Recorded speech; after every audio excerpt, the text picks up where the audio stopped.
The user interface in a web app is formed by components like buttons, text inputs, sliders, and more. These components are often customizable so that you can tailor the interface to your app's needs. Genie Builder enables you to easily configure components and browse their available properties.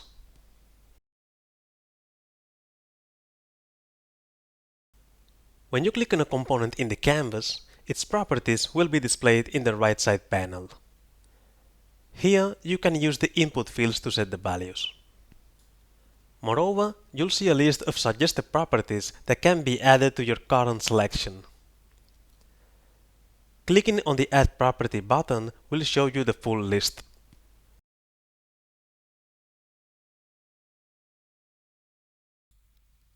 When a property is no longer needed, you can remove it by clicking on the trash icon.